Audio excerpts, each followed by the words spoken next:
개판 5분 전인 작금의 대한민국에서는 정신 바짝 차리고 돈이나 열심히 벌자. 돈다방 미쓰리 8월 6일 일요일 방송 시작하겠습니다. 제가 어제 방송에서 저 댓글 읽는 거 너무 좋아해요 라고 말씀을 드렸더니 많은 분들께서 길게 댓글을 달아주셔서 너무나 감사합니다. 물론 짧게 달아주신 분들도 감사하고요. 저는 여러분들의 댓글을 보면서 여러분들과 소통하는 듯한 느낌이 듭니다. 제가 며칠 전에 라이브를 한번 하겠습니다 라고 약속을 드렸는데 어찌 보면 그 라이브도 이제 여러분들과 바로바로 실시간으로 소통하고 싶은 그러한 욕심 중에 하나일 것 같습니다. 자, 오늘은요, 전조현상에 대한 이야기를 한번 해볼까 합니다. 혹시 여러분들은 좋은 일이든 나쁜 일이든 여러분들이 인생을 살면서 어떤 일을 겪기 전에 전조현상 같은 거를 느끼십니까? 뭐 가령 이런 분들 있으시죠? 아침에 일어났는데 아침에 설거지를 하다가 그릇을 깼어. 찝찝해. 뭔가 안 좋은 일이 생길 것 같아. 근데 정말 안 좋은 일이 생긴다든가 뭐 그런 거를 약간 느끼는 분들이 계십니다. 저 같은 경우에는요, 대부분 예지몽을 통해서 전조현상을 많이 느끼거든요. 그런 필을 느낍니다. 방송 중에 제가 제 예지몽에 대한 어떤 정확성 내지는 아주 놀라운 이야기를 종종 해드리는데, 제가 증권사를 4군데를 옮겨 다녔는데, 그 증권사에 이제 입사 원서를 내고 면접을 보고 합격 통보를 기다리잖아요. 그러면은 그때만 하더라도 이제 전화로 인사부에서 전화가 옵니다. 합격하셨습니다. 이렇게요. 근데 합격 발표일 날 제가 아침에 눈을 떠서 저는 이미 전화를 받기 전부터 제가 합격했는지 불합격했는지 다 알고 있습니다. 어떻게 알고 있느냐? 그 전날 밤에 꿈을 꾸는데 베란다에 있는 항아리들을 제가 다 깨부신다든가 아니면 칼로 사람들을 다 도륙시켜버린다는 약간 그런 꿈들을 꿔요. 그게 어떤 경쟁자를 물리친다는 의미잖아요. 그래서 그런 꿈을 딱 꾸면 아침 밥상머리에서 식구들이 야, 너 오늘 합격 통보 받을 텐데 안 되면 어떻게 하냐 그러고 막 할머니 같은 경우는 걱정하시거든요. 그럼 저는 이제 셀셀 쪼개면서 할머니 걱정하지 마. 나 합격했어. 그러면 우리 할머니가 에휴 이런 옌병할련 저거 저러다가 떨어지면 저거 어떻게 하려고 막 이러십니다. 그러다 좀 있다가 이제 합격되셨습니다라고 전화가 오면 할머니가 깜짝 놀라시죠. 자, 제가 왜 전조현상에 대한 이야기를 하냐면은요.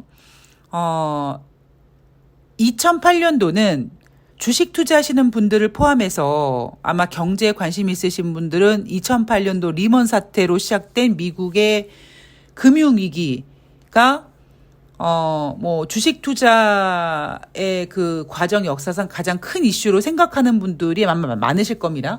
물론 그 전부터 하신 분들은 IMF도 있을 거고 9.11 테러도 있을 거고 카드 대란도 있을 거고 그렇겠지만 최근 들어 가장 큰 이슈는 2008년도 금융위기였죠. 그리고 물론 저는 2008년도 금융위기 때문에 제 인생이 박살난 건 아닙니다만 저도 똑같이 2008년도에 제 인생이 박살났습니다. 그런데 2008년도 금융위기가 리먼 사태가 9월달, 8월달, 9월달 막 그때 터졌잖아요. 근데 저는 8월달, 9월달 뭐가 터진다 아닌다 그런 거는 몰랐습니다만 확실히 느꼈던 건 뭐냐면 5월달부터 4월달, 5월달부터 종목들이 조금 움직임이 이상했습니다. 근데 그때 분위기가 어땠느냐? 제가 가끔씩 방송에서 말씀드리지만 정말 투자자들이 완전히 눈이 돌아갈 정도로 다 미쳐 있었어요. 근데 종목들은 움직임이 좀 이상했습니다. 근데 저는 그게 이게 종목이 움직임이 이상하니까 이게 이제 몇 달 뒤에 무슨 금융위기가 터질 거야 이런 걸 안 게 아니라 그 당시만 하더라도 얘네들 왜 이렇게 움직이지? 이런 전조현상 같은 거를 느낀 거죠. 그리고 제 인생에 관련돼서도 제 인생이 엉망진창 되기 몇 개월 전에 굉장히 안 좋은 꿈을 꿨어요. 왜 이렇게 안 좋은 꿈을 꿨지? 왜 이러지? 라고 생각을 하면서도 그 당시 어찌 보면 제가 가장 화려할 때다 보니까 제일 잘 나갈 때다 보니까 그냥 무시한 거죠. 이건 개꿈일 거야. 난 지금 그런 문제가 일어날 이유가 없어. 하나도 없어. 나 지금 얼마나 잘 나가는데 내가 개꿈 꾼 거야? 라고 외면했죠. 이제 그러다가 제 인생이 완전히 골로 갔죠. 자, 제가 왜 오늘 전저현상에 대한 이야기를 하냐면, 제가 최근 들어서 이제 7월 말경에 2023년도, 그러니까 7월 달 아마 제가 대부분 많은 시간을 할애한 게 뭐였냐면 2023년도 하반기 증시였습니다. 오르락 내리락 오르락 내리락. 그래서 여러분 제 오르락 내리락 오르락 내리락 오르락 내리락 할 때 이 볼륨을 좀 느껴주십시오. 뭐 이런 이야기를 가장 많이 해드렸는데, 종목들의 움직임도 그렇고, 그리고 어떤 투자자들과 이렇게 얘기해 보면, 주변 사람들 이렇게 얘기해 보면, 아, 이거 뭔가 좀 쎄하다 그런 느낌이 오거든요. 근데 아니나 다를까 이제 갑자기 뭐 피치가 신용등급을 강등하고 뭐 이런 상황이 벌어졌습니다. 제가 진짜 하고 싶은 전저현상에 대한 이야기는 뭐냐? 지금 이거는 약간 주식과는 상관없는 대한민국에 대한 이야기를 좀 하자면, 윤석열 정부가 들어선 다음에 매일매일 참 시끌벅적하지 않습니까? 버라이어티 하지 않습니까? 이번에 잼버리에서 뭐 성추행 문제가 발생돼서 뭐 이렇게 약간 시끌시끌했는데, YTN 뉴스를 보다 보니까요, 유튜브 댓글에 어떤 분께서 어떤 글을 올려놨냐면, 댓글 중에 너무 웃긴 댓글이 있어서 하나 읽어드리려고 하는데요. 역대 잼버리 사상 최고네요. 이런 전 세계적인 잼버리 행사와 사건들이 대한민국에서 진행되고 있다는 것에 현 정부 및 관계자 여러분들께 감사드립니다. 라는 댓글을 보고 제가 빵 터졌습니다. 비아냥거리는 거죠. 작년도에 12구 참사, 그리고 뭐 오성 지하차도, 아무리 자연재해라지만, 그리고 이번에 잼버리, 뭔가 여러분들은 이것도 되게 큰 문제야 라고 생각하실지 모르겠는데, 저는 작년부터 벌어지고 있는 매일매일 뉴스를 장식하고 있는 그런 사건 사고들이 어찌 보면 되게 잔잔바리 같은 느낌이 드는 거죠. 아, 이거 되게 큰 게 터질 것 같구나, 약간 그런 느낌이 옵니다. 그런 느낌이 오면서 제가 가장 바라고 가장 좀 그렇게 안 됐으면 좋겠다 하는 최악의 시나리오가 바로 IMF 같은 거죠. 뭐 대한민국의 지금 외환 보유고가 뭐 2개월 동안 증가됐다 이런 얘기 나오고 있지만요, 외환 보유고가 증가된다고 IMF 같은 게 안 터지는 거 아니거든요. 미국은 정말 안 좋아가지고 리먼 사태가 터졌겠습니까? 그러니까 IMF라는 단어는 IMF라는 단체에다가 기구에서 우리가 구제 금융을 받은 거다라고 했기 때문에 우리가 IMF라고 하는 거지, 어떤 금융위기의 시스템은, 금융위기의 어떤 모습은 상당히 다양하게 찾아올 수 있거든요.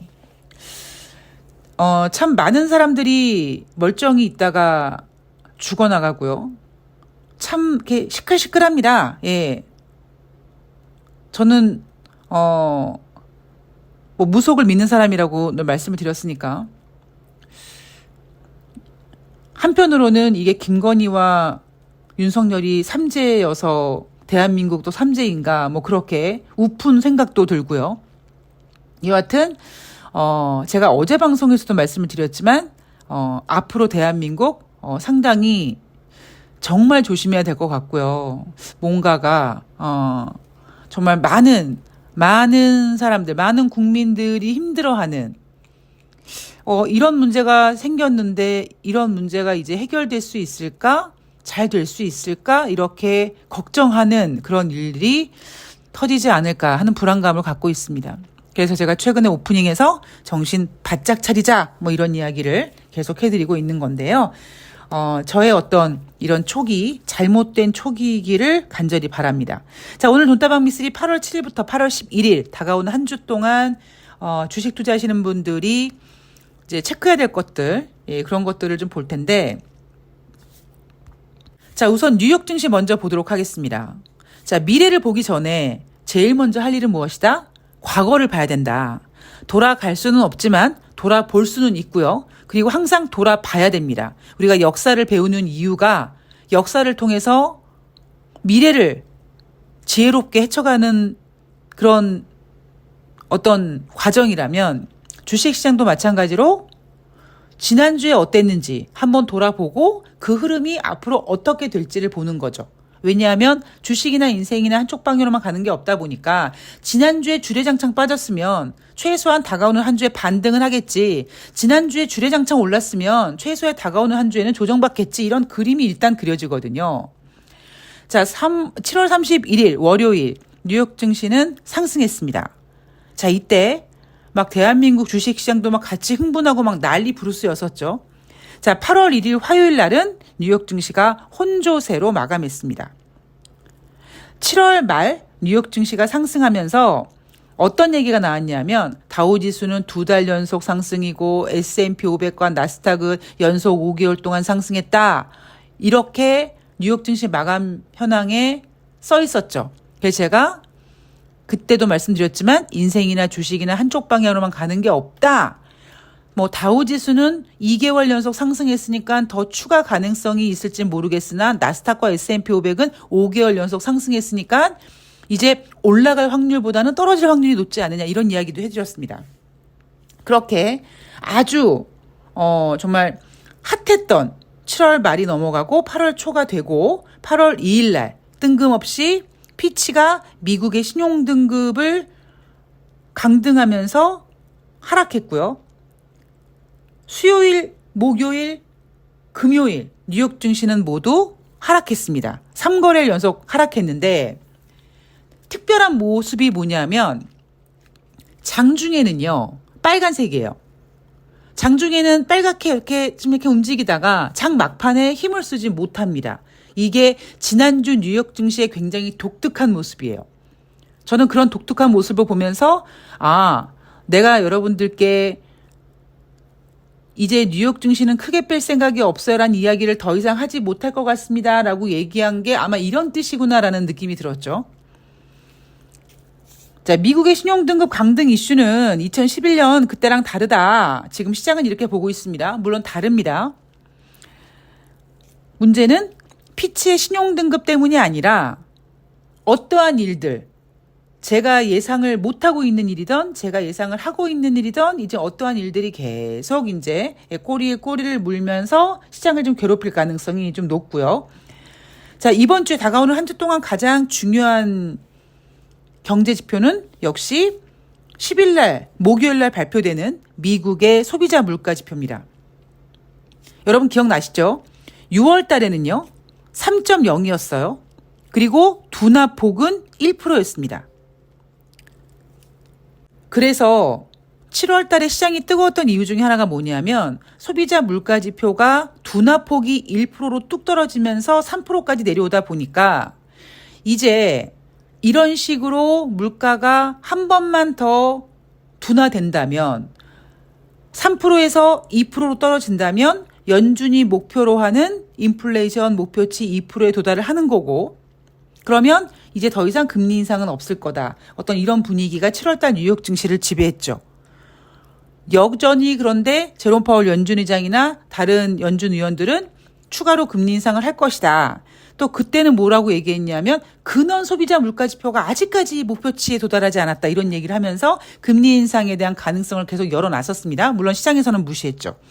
자, 그런데 이번에는 8월 10일 날 발표될 7월 달 소비자 물가 지표는 3.0이 아니라 3.0에서 1% 둔화돼서 2%로 뚝 떨어지는 게 아니라 뭐 1%까지는 아니지만 둔화되는 게 아니라 오히려 0.3% 뭐 혹은 0.2% 정도 오히려 반등할 거라고 보는 분위기가 대세입니다.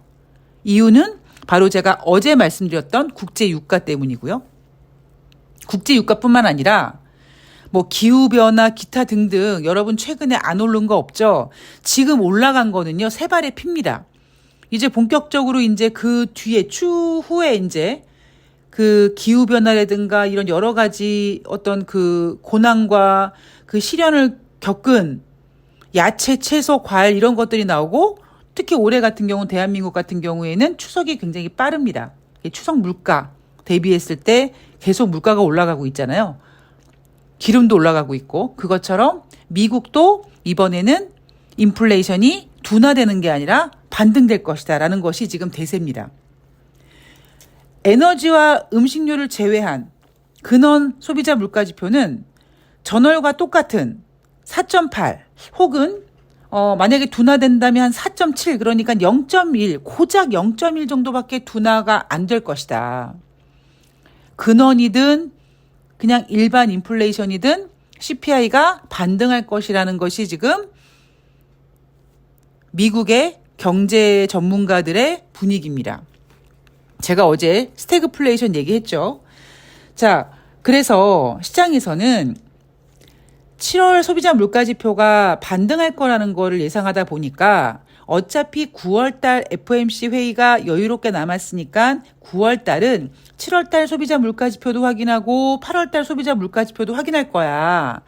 7월달 소비자 물가지표가 전문가 예상대로 3%에서 반등해도 9월 중순에 발표되는 8월달 소비자 물가지표가 다시 하락한다면 9월달 FOMC 회의에서 굳이 금리를 인상 안 할 거야라는 것이 지금 시장의 지배적인 거죠. 7월달 CPI가 3.3% 혹은 3.4% 이렇게 반등하는 것은 일시적인 반등이야. 기저 효과도 끝났고 기름값도 오르고 해서 올라갈 거고 9월 중순에 발표되는 7월달 소비자 물가지표, 8월달 소비자 물가지표는 다시 둔화될 가능성이 있어 이렇게 보는 거죠. 자, 이게 지금 뉴욕 증시 분위기입니다. 피치의 신용등급 강등은 크게 영향을 받지는 않을 것 같은데 가장 중요한 소비자 물가지표가 이번엔 반등할 것 같아. 약간 이미 알고 있는 악재는 더 이상 악재가 아니야. 이런 식으로 시장을 안정시키려고 하는 모습이 나타나고 있고요. 물론 어닝 시즌 계속 진행이 되고 있습니다. 자, 그렇다면 대한민국 주식시장 분위기를 좀 집중적으로 보도록 하겠습니다. 일단 8월 4일 금요일 2포인트 하락해서 2602포인트로 마감했습니다. 외인과 기관 3조 넘게 순매도 했고요. 오직 지금 개인들이 계속 사들이고 있습니다. 개인이 주식을 매수하면 시장이 망가진다. 이건 지금 미쓰리가 지난주 내내 얘기하고 있죠. 자, NH투자증권에서는 다가오는 한 주 동안 코스피는 2540에서 2660포인트 제시하고 있는데 이건 의미 두지 마시고요. 한 주 동안 증시가 어떻게 될 것이냐. 냉각 구간, 변동성 확대 가능성 이렇게 보고 있습니다. 자, 그러면 다가오는 한 주 동안 증시가 더 빠질 수 있다는 건데 그럼 어떻게 해야 돼? 전문가들은 이렇게 조언하죠. 코스피 변동성 확대는 반도체, 자동차, 인터넷, 운송업종 이런 업종들의 비중을 확대할 수 있는 기회를 제공하는 것이다. 자, 주식을 사모으는 전략을 권고한다.